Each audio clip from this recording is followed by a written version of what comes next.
para tratar de esbozar un poquito lo que tiene que ver con el tema que nos señala el programa o el contenido programático.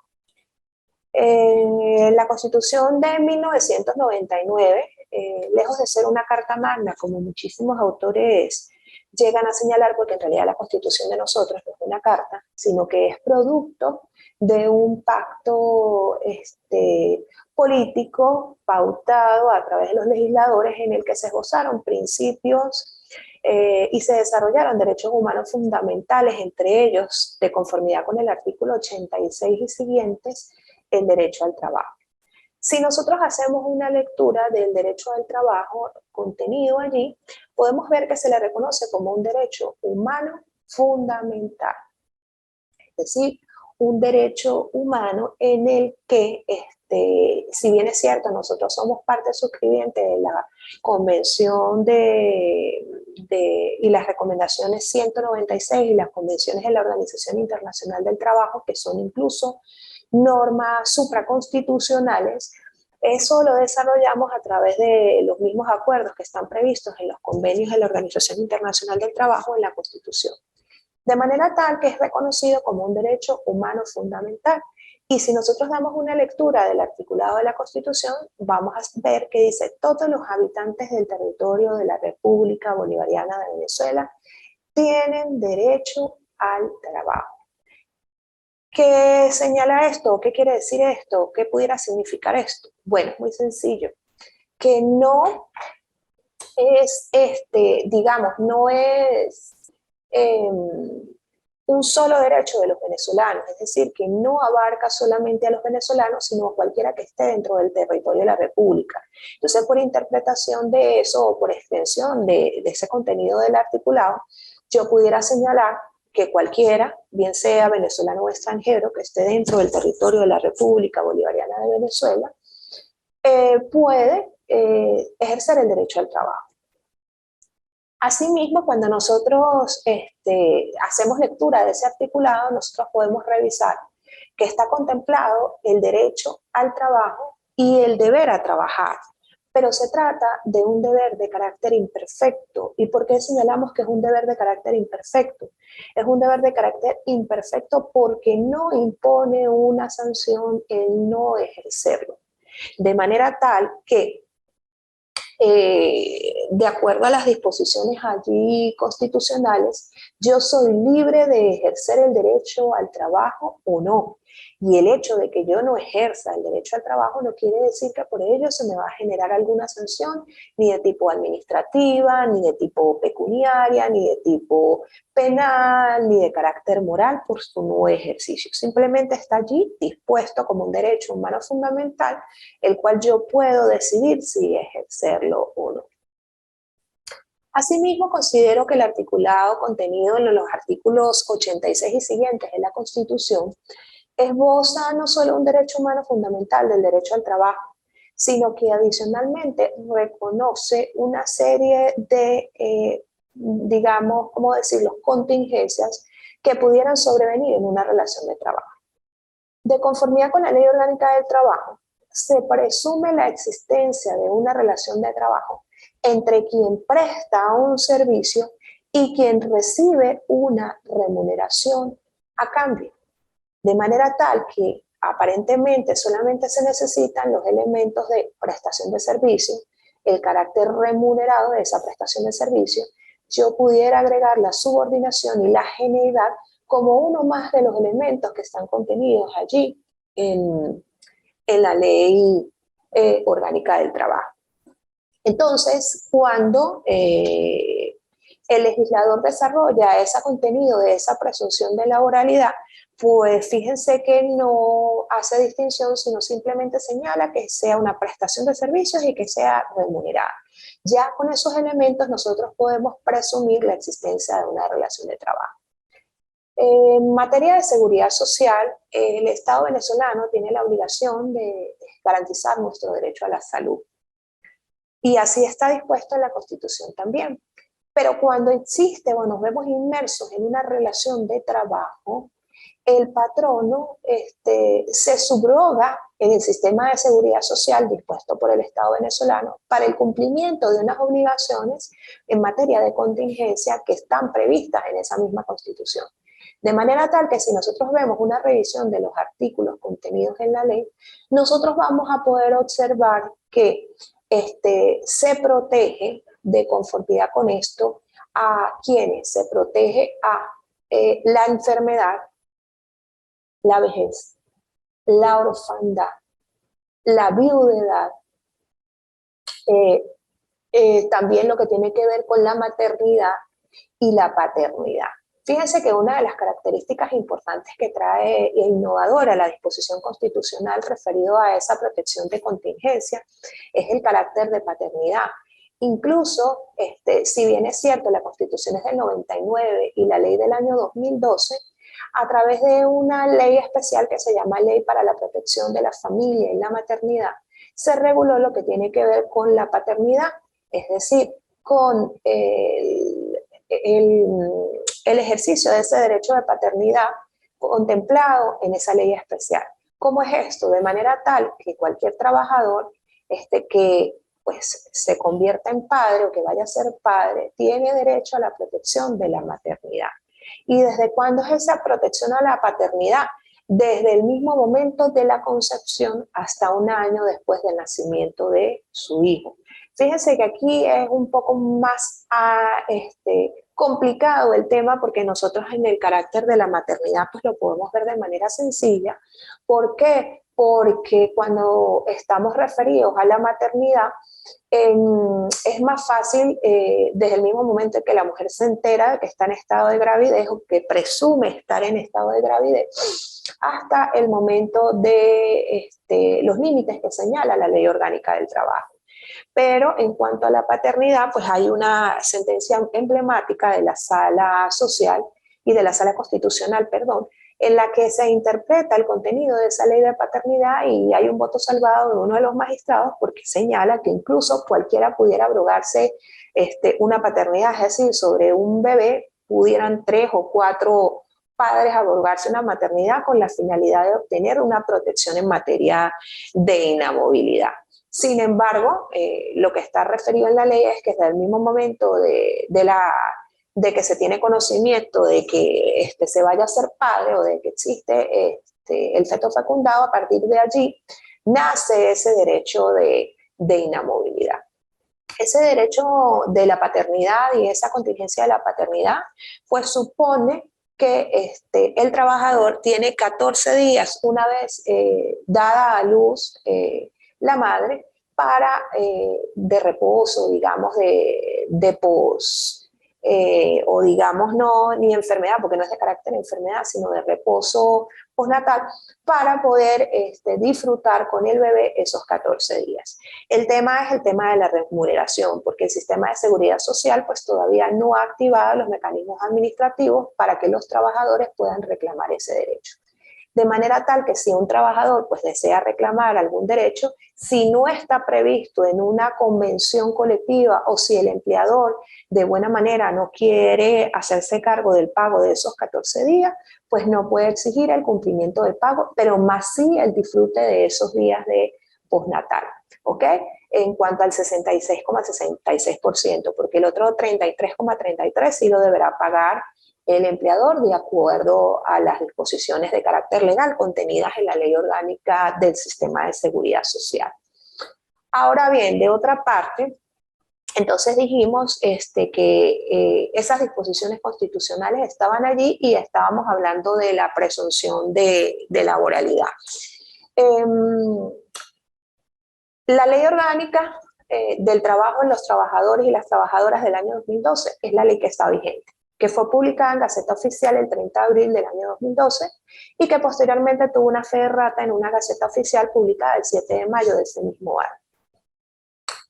Es una ley que trae una serie de, al inicio, de principios y de justificación por los cuales existen. Me gustaría que ustedes hicieran una pequeña revisión de estos pequeños postulados y principios sobre los cuales se erige la Ley Orgánica del Trabajo. Pero su finalidad primordial no es otra sino que proteger el derecho de los trabajadores a obtener una protección de condiciones de modo, tiempo y lugar en las cuales se está prestando el servicio. Si se hace una lectura y una revisión, vamos a ver que es una ley que está compuesta por títulos, capítulos, artículos y que a su vez tiene disposiciones transitorias, ¿ok? Y dentro de ese titulado y dentro de ese capitulado y articulado, en principio lo que hace es hacer una conceptualización de qué nosotros debemos entender por entidad de trabajo, por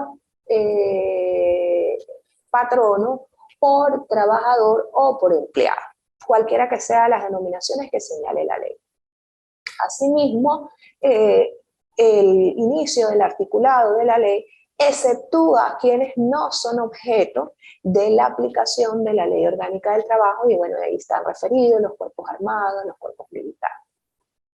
Asimismo, esa ley refiere cuáles son las fuentes a las cuales nosotros debemos acudir, es decir, las fuentes primarias, para resolver cualquier inquietud que pudiera generarse en materia de una relación de trabajo, y la primera de ellas que señala son los convenios, los tratados internacionales, la Constitución, y los convenios que ya han sido ratificados por Venezuela. Tenemos la Constitución, los convenios internacionales, las leyes especiales, que en este caso pues tenemos la Ley Orgánica del Trabajo, también tenemos a la LOGCIMA, el reglamento parcial de jornada del año 2013 de la Ley Orgánica del Trabajo, yo dije la LOGCIMA, el reglamento de la LOGCIMA, la Ley Orgánica del Sistema de Seguridad Social, que fue publicado también en la materia y que sigue vigente del año 2012, que fue publicado conjuntamente con la Ley Orgánica del Trabajo, y que ella es la que refiere cómo se incorpora el trabajador al sistema de seguridad social. Es una ley novedosa porque permite la incorporación tanto de los trabajadores que están en una relación de trabajo de carácter dependiente como a los trabajadores independientes o trabajadores autónomos. Ahora bien, en razón de ello, les invito a que hagan una pequeña revisión de esa ley orgánica del sistema de seguridad social para que verifiquen cómo incorporarse en ese sistema de seguridad social y cuáles son las obligaciones para el empleador en materia de seguridad social. Bien, por el tema que nos ocupa de la Ley Orgánica del Trabajo, señalé que era una ley que tenía principios, que tenía una exclusión de los cuerpos armados, cuerpos de bomberos, cuerpos militares, a los cuales no se les aplica el contenido de la Ley Orgánica del Trabajo. Pero habría que revisar si se trata de trabajadores contratados a tiempo determinado o para una obra determinada que pudieran estar incluidos en la protección legal de la Ley Orgánica del Trabajo. Ahora bien, aquellos trabajadores que no se les aplica la Ley Orgánica del Trabajo, pues se les aplica la Ley del Estatuto de la Función Pública, que trae las dos únicas formas de ingreso a la administración pública. Y también las leyes especiales en materia militar que regulan a ese cuerpo armado. Por otra parte, es una ley que también hace una breve referencia en cuanto a la contratación individual. ¿Qué llama por contratación individual? Bueno, cuando se realiza, digamos, un contrato de trabajo o cuando vamos a estar inmersos en una relación de trabajo, la ley prefiere que los contratos de trabajo sean de manera escrita.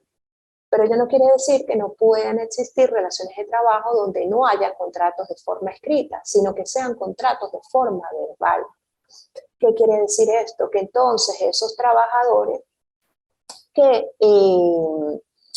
pactan desde el inicio de forma verbal relaciones laborales con sus empleadores, pues perfectamente están protegidos y amparados por los límites mínimos que señala la Ley Orgánica del Trabajo. Cuando se realizan, tengamos claro, o vamos a señalarlo así, que las contrataciones de trabajo se pueden hacer de forma determinada, de forma indeterminada, contratos verbales y contratos por escrito. Pero debo señalar que la Ley Orgánica del Trabajo prefiere siempre las contrataciones que sean a tiempo indeterminado, mucho más porque nosotros tenemos hoy día vigentes el decreto de inamovilidad que prohíbe despedir a un trabajador después de 30 días de servicio a su empleador, independientemente del monto del salario que devengue ese trabajador. De manera tal que, retomando el tema de las contrataciones, la ley prefiere que los contratos de trabajo se hagan de forma escrita, es decir, donde un contrato de trabajo donde se identifique, uno, quiénes son las partes suscribientes del contrato, es decir, parte contratante y parte contratada, empleador y trabajador, entidad de trabajo o trabajador, y adicionalmente a la identificación de las partes, que se señalan allí condiciones de modo, tiempo y lugar en las cuales se va a prestar el servicio. Es decir, cuál va a ser mi jornada, cuál va a ser mi horario, qué características aducen en esa relación laboral, si yo voy a trabajar en qué sede, a dónde voy a estar domiciliado, si me van a amparar los derechos que están contenidos a la ley. O sea, quiero que estemos claros que ningún contrato de trabajo puede pactar por debajo de los derechos que están establecidos en esa ley, porque si lo hace de esa manera, ¿qué va a pasar? Que el contrato va a tener cláusulas que estén viciadas de nulidad absoluta, porque es contraria el espíritu de la ley, el propósito de la ley y lo que está contenido en la ley. Es decir, que si yo quisiera señalar que un trabajador va a tener una jornada superior a la que está prevista allí, y yo no tengo la autorización del inspector del trabajo para elaborar horas extras, esa jornada pues no es la que corresponde de forma legal. O si yo pretendo pagar menos de prestaciones sociales, un monto diferente al que debe usarse para el cálculo de las prestaciones sociales, de las vacaciones o del bono vacacional o de las utilidades, pues no lo puedo hacer. De manera tal que ese contrato pudiera estar viciado de una nulidad absoluta, o esas cláusulas que contrarian el contenido de la Ley Orgánica del Trabajo estar viciadas. Ahora bien, esas contrataciones también deben señalar, digamos, la fecha de inicio, pero no es necesario que se señale fecha de finalización. Pues ya vamos a señalar cuáles son solamente algunas de las excepciones en la ley que se prevén para los contratos a tiempo determinado. Como señalé desde el inicio, la ley prefiere que los contratos sean de forma indeterminada.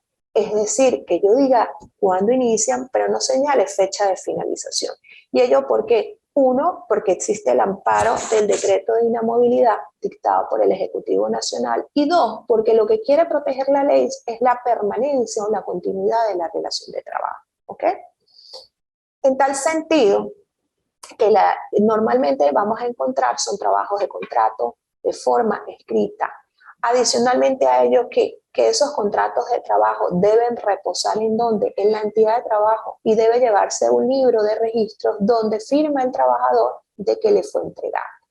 Sé que algunos van a preguntarse, bueno, profe, ¿y qué pasa si está ya vigente la relación de trabajo y el empleador se quiere poner al día y colocar los contratos de trabajo? Pues perfectamente los puede hacer a la presente fecha, pero tiene que colocar como fecha de inicio la fecha en que realmente inició la relación de trabajo y suscribirla con la fecha para el momento en el cual se está suscribiendo.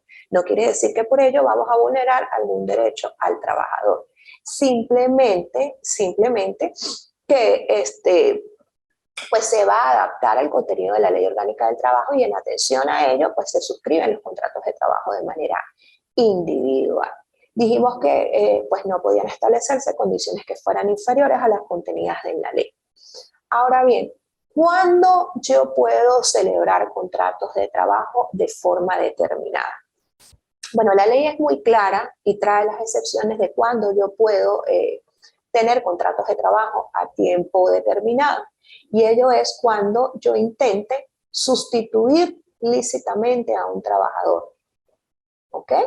Pudiera ser una trabajadora que esté en prenatal o en postnatal y yo la voy a sustituir por el periodo de ese pre y postnatal, por ejemplo.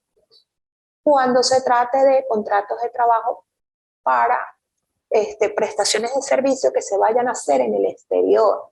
Entonces es importante que esas contrataciones sean a tiempo determinado, cuando la naturaleza del servicio así lo exija. ¿Cuándo pudiera ser que la naturaleza del servicio lo exija? Bueno, supongamos que se trata de una empresa que en los días de zafra, se me ocurre, o en unos días de productividad, una empresa que se dedique a la elaboración de juguetes y entonces, por ejemplo, 3 meses antes de la Navidad necesita elevar su índice de productividad y contrata un número de trabajadores con la finalidad de que esos trabajadores aceleren el proceso productivo de la empresa durante un periodo de tiempo. Entonces, esa es una manera de que sea válida una contratación a tiempo determinado. Entonces, ya lo señalé, bueno, cuando para sustituir lícitamente, cuando la naturaleza del servicio y cuando se trate de una contratación en el exterior. ¿Cuál es el tiempo máximo de vigencia de ese contrato? Bueno, o cuando se trate para contratar una obra determinada, que también está previsto allí en la ley. Entonces, en tal sentido, estamos hablando de las contrataciones a tiempo determinado que señalaba la ley, que dijimos contratos en el exterior cuando la naturaleza del servicio así lo exija, cuando se trate de sustituir lícitamente a un trabajador y cuando sea para una obra determinada. Es decir, yo contrato específicamente para la celebración de una obra determinada. Eso por lo que tiene que ver con las contrataciones a tiempo determinado o a tiempo indeterminado.